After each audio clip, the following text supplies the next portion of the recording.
प्यारे बच्चों, बहुत बहुत दुआएं। आज मैं तुम लोगों को जो बताने जा रहा हूँ बेटा, इसी चैप्टर से रिलेटेड है, या यूँ कह लो कि एंथर से संबंधित कुछ टेक्निकल टर्म हैं जो शार्ट नोट के लिए बहुत इम्पॉर्टेंट हैं, साथ ही साथ नीट में ही पूछे जाते हैं। और मैं क्वेश्चन फॉर्म में ले रहा हूँ इसको। इसी sexual reproduction in flowering plant से रिलेटेड है ये। Explain the following. फर्स्ट है Ubisch bodies, Ubisch bodies, UBISCH bodies. Second है पार्थेनियम। थर्ड है pollen grain as nutrient. Fourth है कैपेबल ऑफ लिविंग और viability of pollen grain, pollinability. And last है pollen bank. ये सब बेटा इसी चैप्टर से रिलेटेड है जो बहुत ही इम्पॉर्टेंट है। First then come Ubisch body. Ubisch body, what is Ubisch body? ये शॉर्ट नोट में पूछा जाता है। यूबिस्क बॉडी एक राउंडेड स्मॉल स्ट्रक्चर होती है बेटा, जो टैप्टम के ज़रिए फॉर्म होती है, टैप्टम द्वारा बनती है। टैप्टम को मैं बता चुका हूँ कल परसों अपने लेक्चर में कि this is the inner wall of the anther. Anther का जो पॉलन सैक होता है उसका आंतरिक अस्तर होता है।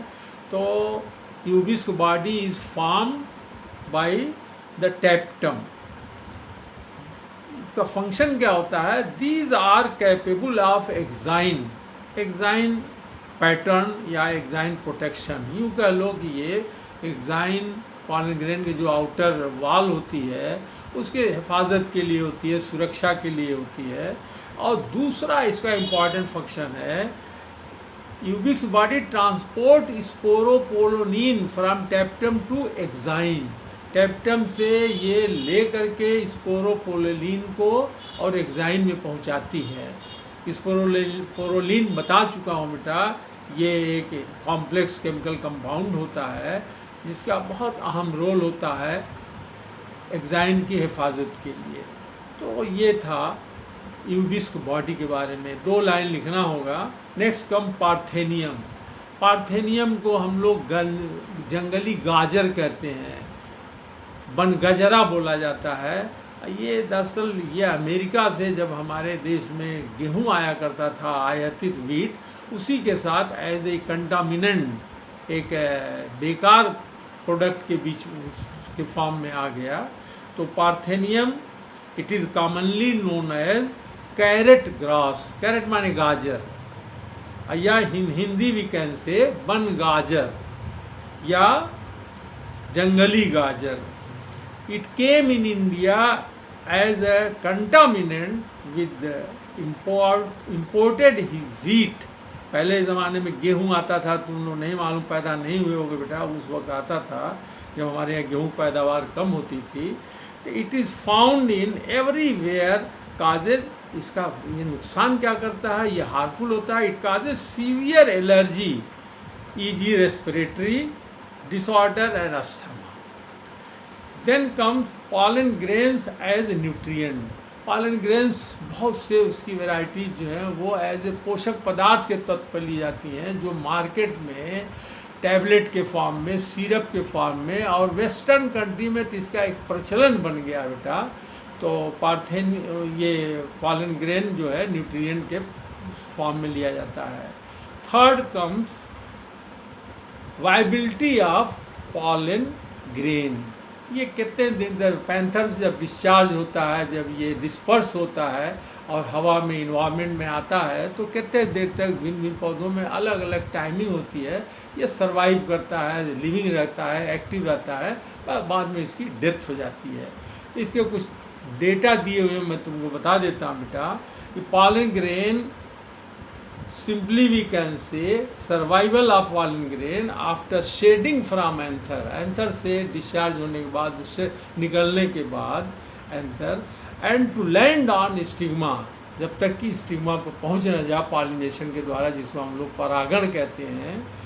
Naturally it depend upon the moisture, और इसकी वाइबिलिटी जो डिपेंड करती है नमी पे, अगर नमी है तो सर्वाइव करेगा, नहीं जल्दी डेथ हो जाएगी।